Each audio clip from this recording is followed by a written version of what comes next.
Hi friends, welcome to my channel. అందరు ఎలా ఉన్నారు? నేను చాలా బాగున్నానండి. నేను మరొక వీడియోతో మీ ముందుకు వచ్చేసాను.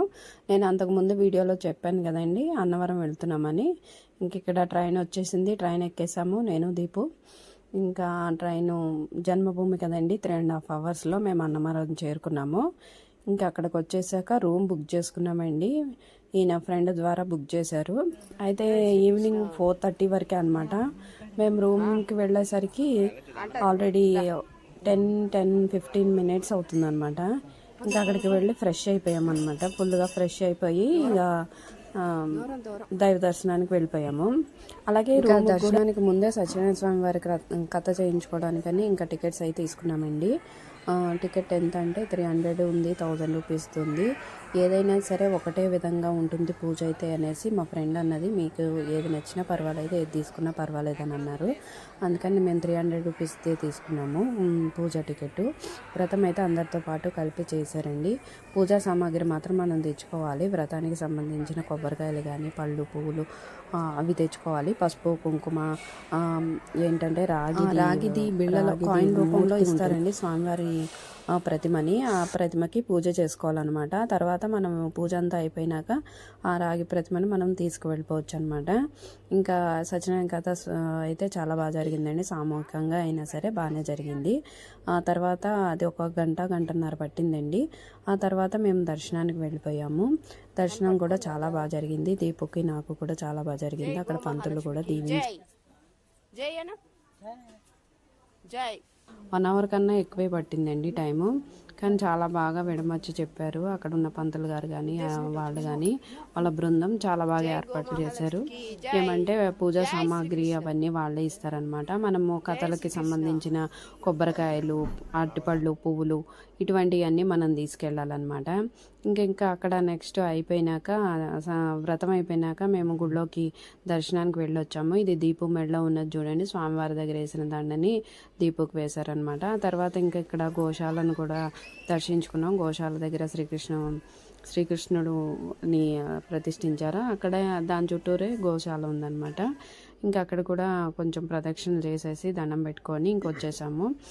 ఇక్కడ ఒక చెట్టు, రావి చెట్టు అని అంటే పెద్ద చెట్టు అనమాట, చాలా పెద్దది. అక్కడ కూడా పూజలు చేసుకుంటున్నారు. మనం సపరేట్గా విడిగా వచ్చినప్పుడు అయితే ఒత్తులు ఇవన్నీ కార్తీక మాసం అలాంటప్పుడు తెచ్చుకుంటాం కదా, అట్లానే చాలామంది అక్కడ దీపాలు అవి వెలిగించుకొని పూజ చేసుకుంటున్నారనమాట. ఇక్కడ ఇది ఓవరాల్గా గుడి ప్రాంగణం అనమాట. ఇక్కడ ఫొటోస్ లైట్గా నేను తీసుకుంటున్నా వీడియో. కానీ ఎండ అయితే అసలు చాలా విపరీతంగా ఉందండి. చాలా కష్టం అనిపించింది. కానీ తప్పదు, అనుకున్నప్పుడు ఇంట్లో వ్రతం చేసుకోలేకపోయాం కదా అనేసి అన్నవరం వెళ్ళాం. కానీ దర్శనం కూడా బాగా జరిగిందండి. అక్కడికి వెళ్ళిపోయాక దర్శనం అది అయిపోయింది. ఇంకా తర్వాత చుట్టుపక్కల ఉన్న చిన్నవన్నీ చూసుకొని వచ్చేసామన్నమాట. ఇక్కడ అన్నదాన సత్రానికి వచ్చేసాము. ఇంకా స్వామివారి ప్రసాదం రూపంలో భోజనాన్ని స్వీకరిద్దామని వచ్చాము. ఇంకా భోజనాన్ని తినేసాం అనమాట. ఇక్కడ వరుసగా ప్రతి దేవాలయంలోనే ఏ విధంగా అయితే మనకి దేవుడి ప్రసాదం లభిస్తుందో, అలాగే ఇక్కడ అన్నవరంలో కూడా మాకు వ్రతం అయిపోయినాక మాకు అన్నదానం సత్రంలో మాకు భోజనం దొరకడం నాకు చాలా సంతోషం అనిపించింది అనమాట. ఇక్కడ కూడా నిత్య అన్నదానం చేస్తారు. వ్రతాలు అయితే నిత్యం జరుగుతుందండి. ఈ వారం ఆ వారం అని ఉండకుండా దీనికి తిథులు, నక్షత్రాలు ఇవేమి కూడా ఉండవు అనమాట. ఎందుకంటే సత్యనారాయణ స్వామి వారి దేవాలయం కాబట్టి దానికి వేరే రోజులని ఏం చూడనవసరం లేదని చెప్పారనమాట. ఇంకా అక్కడ డైలీ జరుగుతూనే ఉంటాయంట అక్కడ కథలు అయినాయి, సత్యనారాయణ స్వామి వ్రతాలు అన్నీ. కొత్తగా పెళ్ళిళ్ళు అయిన వాళ్ళు వీళ్ళందరూ వచ్చారనమాట. ముచ్చటేసింది అందరినీ చూసి. ఇక్కడ మేము భోజనం చేసేస్తున్నాం. ఇక్కడ నేను దీపం తినిపించుకుంటూ నేను కూడా తింటున్నాను. ఎక్కడికి వెళ్ళినా నేనైతే దీపకు తినిపించుకోవడం అయితే తప్పదు కదండి. ఇంకా మేమైతే తినేస్తున్నాం, భోజనం చేస్తున్నాము. అందులో వేడివేడిగా ఒకటి ఏంటంటే ఇక్కడ వేడివేడిగా వడ్డిస్తూ ఉంటారు. టక్క భోజనం చేసేసేయాలి. నాకు దీపుతో కొంచెం ఇబ్బందేనండి. వాడు వేడివేడిగా తినలేడు అంత త్వరగా. మనమైనా తినలేం కదా, కొంచెం టైం తీసుకుంటాము. అలాగే ఒకటికి ఇద్దరికి తినిపించడం అంటే కొంచెం టైం పడుతుంది. ఇలాంటి దేవస్థానాల దగ్గర అంటే మనం లేట్ చేయకూడదు కదా, మన వల్ల ఇంకొంతమంది మళ్ళీ వెయిట్ చేస్తూ ఉంటారు కదా అని. కానీ ఎట్టకేళ్ళకి ఎంత ప్రయత్నించినా కొంచెం అయితే మాది లేట్ అవుతుంది, నాది దీపుది. ఇంకా అట్లానే భోజనాన్ని పూర్తి చేసేసుకొని ఇంకా బయటికి వచ్చేసాం అనమాట.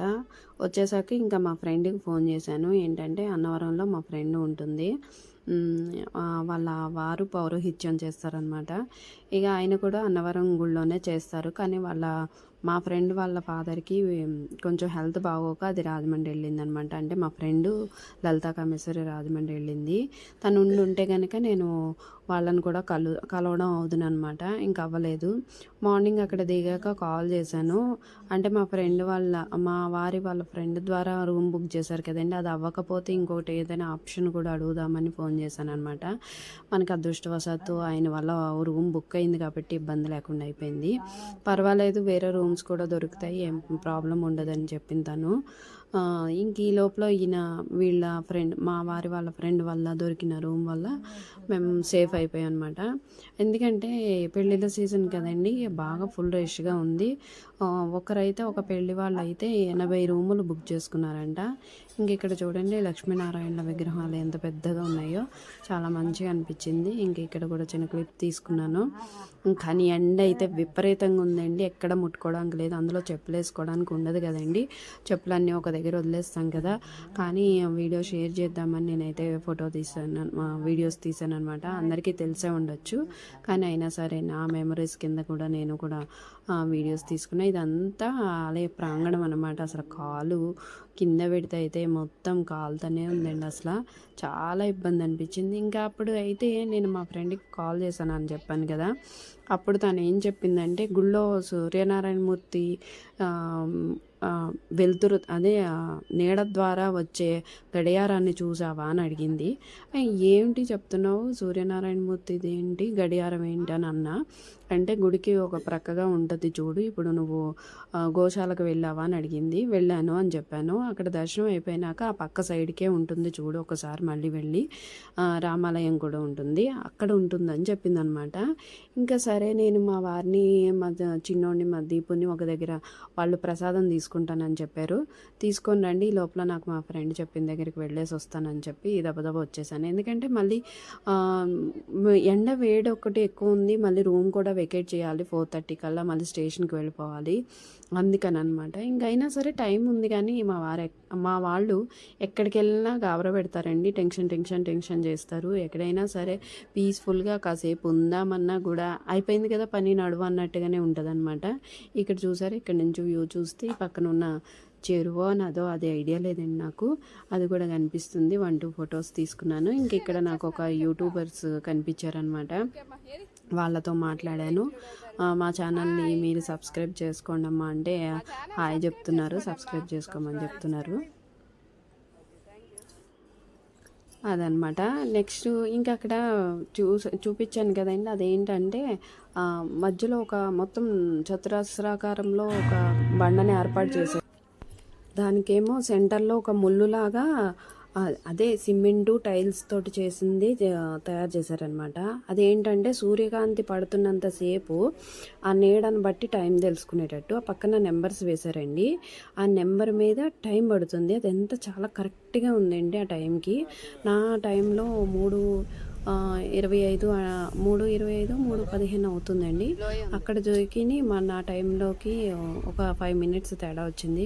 కానీ అయితే నాకు చాలా మంచిగా అనిపించింది. కరెక్ట్ టైం చూపిస్తుంది కదా. ఇప్పుడు మనము చూసిన దానికి ఒక 5 మినిట్స్ అటు ఇటు ఒకవేళ మనది కూడా తప్పై ఉండొచ్చు, కానీ సూర్యనారాయణమూర్తి గడియారం అని అనమాట. అది నాకు మంచిగా అనిపించింది ఆ వ్యూ అయితే. ఇక లేదంటే నేను మిస్ అయిపోతాను మా ఫ్రెండ్కి కాల్ చేయకపోతే. ఇంకా అయిపోయినాక ఇంకా గుడి కిందకి ఫ్రీ బస్సెస్ ఉంటాయి కదండి, అది ఎక్కేసాము. కొండపైకి ఎక్కాం కదా, దిగిపోతున్నాం అనమాట. దిగిపోయి నెక్స్ట్ ఇంకా రూమ్ దగ్గరికి వెళ్ళిపోతున్నాము. రూమ్ వెకేట్ చేసేసి నెక్స్ట్ ఇంకా స్టేషన్కి వెళ్ళిపోవాలి. ఇంక ఇక్కడ ఇదంతా చూడండి, ఏదైనా గుడి ప్రాంగణంలో ఉన్నంతసేపు అదైతే ఎండ అయినా సరే చలైనా వానైనా చాలా మంచిగా అనిపిస్తుంది కదా. నాకైతే ఎక్కడికి వెళ్ళినా ఒక 2 డేస్ 1 డే కానీ స్టే చేసి ఆ చుట్టుపక్కల ఉన్నవన్నీ చూసి ప్రశాంతంగా వెళ్ళి ప్రశాంతంగా రావాలని ఉంటుంది. కానీ ఎప్పుడు అలా కుదరదు. అలాగా ఒక 3-4 సార్లు మాత్రమే కుదిరింది తిరుపతి కానీ షిరిడి కానీ అలాగనమాట. ఇక కొన్ని అంటే చిన్నవంటే ఇవి వెళ్ళి రావడమే కదా. ఇంకెక్కడ ఇది రూమ్ దగ్గరదనమాట. రూమ్ దగ్గర వ్యూ అది మీకు. ఇక్కడ మళ్ళీ రూమ్ వెకేట్ చేసేసి వచ్చేసాం బయటికి. ఎందుకంటే ఆల్రెడీ 4:30 అయిపోయిందండి. రూమ్ వెకేట్ చేసే టైం అయిపోయింది. అందుకని ఇంకా ఆ టెన్షన్లో మొత్తం వెకేట్ చేసేసాము. అది వీడియో తీయలేదు నేను. అందులో స్టోరేజ్ ప్రాబ్లం కూడా ఉండి కూడా నేను తీయలేకపోయాను. ఇక్కడ మళ్ళీ బయలుదేరి కిందకి వచ్చేసాం అనమాట. కొండ కిందకి పూర్తిగా వచ్చేసి స్టేషన్కి బస్ ఎక్కేసాము. స్టేషన్కి వచ్చాం అనమాట. అదే కొండ కింద నుంచి స్టేషన్ వరకు ఒకటే బస్సు అండి. పైన అయితే ఫ్రీ బస్ కాబట్టి మనం ఎక్కడైతే బుక్ చేసుకున్నాం రూమ్ వరకు బస్సెస్ అయితే బాగున్నాయండి. బాగానే తిప్పుతున్నారు అన్నీ. చాలా మంచిగా అనిపించింది. ఇంకా స్టేషన్కి వచ్చామండి. ఇక్కడ స్టేషన్కి వచ్చేసరికి మేము 5:15 అయ్యింది. ఎంతోసేపు పట్టదు కదా కిందకి దిగి రావడం. ఇక్కడ టిఫిన్స్ ఇవన్నీ కూడా తెచ్చేసుకున్నాం. కానీ ఇక్కడి నుంచి మా ట్రైన్ ఎంతవరకు ఉందంటే 9 వరకు అనమాట. 8:40 అట్లా ఉంది. 9కి వచ్చింది ట్రైను. ఇంకా అక్కడ చాలా విసుగు అనిపించింది. అంత టైం వేస్ట్ అయిపోయిందని ఇంకేమైనా ప్లేస్లు ఉంటే చూద్దాం కదా అనిపించింది. ఇంకా అక్కడి నుంచి ట్రైన్ వచ్చేసిందండి. ఎక్కేసాము. ఇది మార్నింగ్ దిగిపోయాము. 7:30 కల్లా ఇంట్లోకి ఉన్నాము. మళ్ళీ మా ఇంటికి మేము వచ్చేసాం అనమాట. ఇదండి మా వైజాగ్ ట్రిప్. మీకు ఎలా అనిపించిందో please comment, like, share, please మా ఛానల్ సపోర్ట్ చేయండి. మరొక మంచి వీడియోతో మళ్ళీ కలుసుకుందాం. బాయ్ అండి.